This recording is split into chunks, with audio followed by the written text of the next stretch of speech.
In 2019, in a quiet suburb outside Raleigh, North Carolina, 34-year-old Daniel Harper was the kind of neighbor people trusted. Mowed his lawn on Saturdays, helped carry groceries for the elderly woman next door. He worked remotely in tech consulting.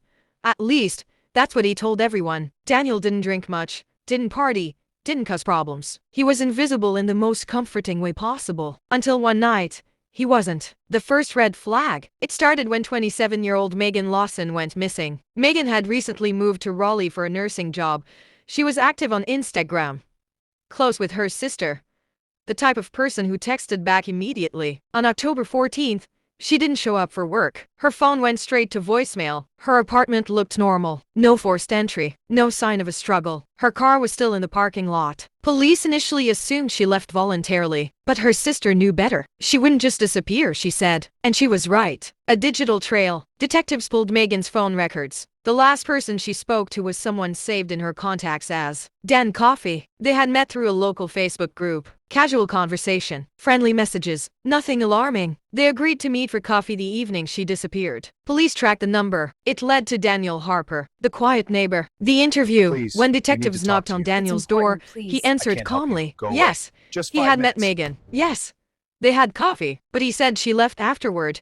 He claimed he hadn't seen her since. His house was spotless. Too spotless. Detectives noticed something strange in his backyard. Freshly disturbed soil near the fence. Daniel said he was planting shrubs. There were no shrubs. Still, there wasn't enough evidence for a search warrant. So police left. And that's when things got worse. Another disappearance. 3 weeks later, another woman vanished. 28-year-old Lauren Briggs. Same age range, same social media pattern, same dating style connection through Facebook groups. Her last message to a friend: "Meeting this guy Dan seems nice." Now police had a pattern. And this time, they moved faster. Before I tell you what they found, if you're drawn to true crime stories that expose the masks people wear every day, subscribe now. Because what investigators uncovered next shocked even seasoned detectives. Now let's continue. The search. Police obtained a warrant. They returned to Daniel's home with forensic teams. Inside the garage, they found something small. A single earring. It matched one Megan was wearing in her last Instagram post. Then they dug in the backyard. 3 feet down,